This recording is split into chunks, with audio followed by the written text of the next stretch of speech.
Okay, so this is my targetable and retrievable fly-by nuke. So basically, if you couldn't tell from the intro, how it works is you calculate the distance that the target is, you find the amount of items that you need by subtracting 30 and dividing by 4. You put that amount of items inside of here to target the nuke, and then you activate it and it is able to hit its target.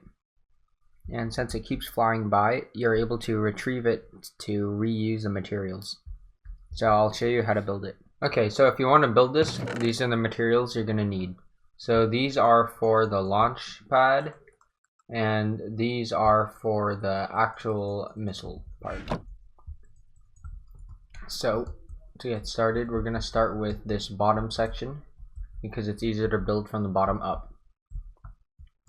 So go 4 blocks out and then make this last one obsidian or some immovable block. You don't have to, but you should. And then go 2 blocks up here, go 3 blocks across, and then place your 2 hoppers, so one going into the wood and the other hopper going into that hopper. So make sure that they're facing, this one is facing into here and this front hopper is facing downwards. Now go 2 blocks off of the hopper and then go 2 blocks sideways the other way. Now get your redstone dust, put it on all the wood, put it on both of the hoppers, and then here put your comparator, and then put your torch on the side with the 3 redstone. Then put your lever on one of these 2 blocks, those are the easiest. But before you put it in, make sure you actually flick the lever so the hoppers are locked. So I'm just going to put in 5. So now this is basically done for the launch pad part.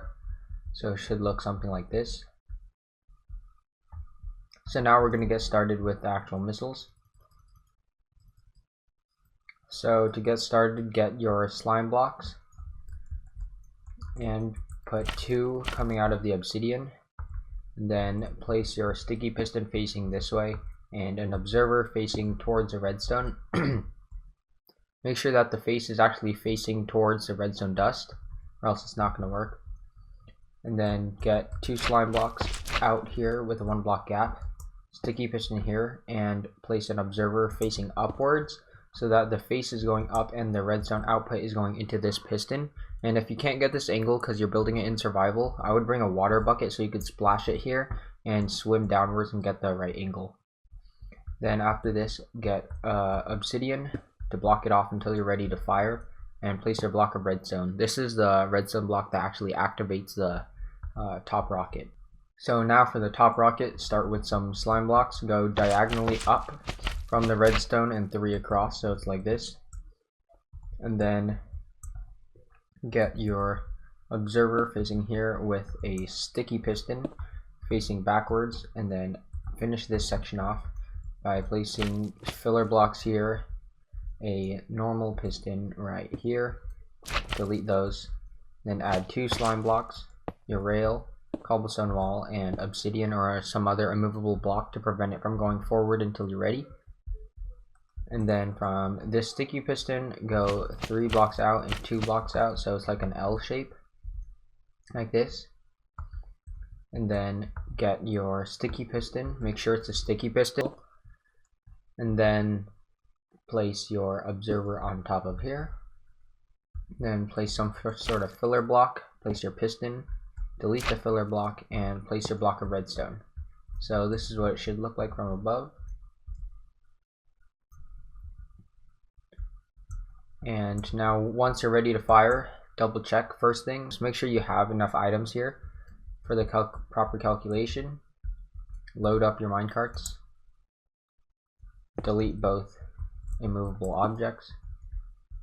And then flip the lever.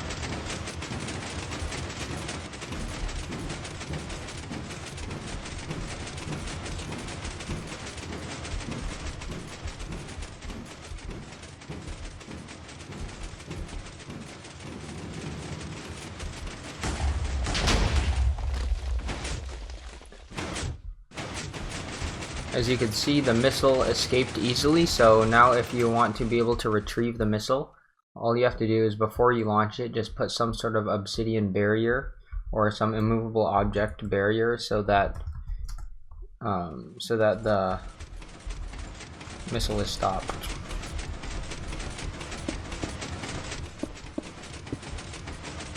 So after stopping the missile, you'll be able to retrieve all the materials, either to use them for something else or to build another missile and go back the other way.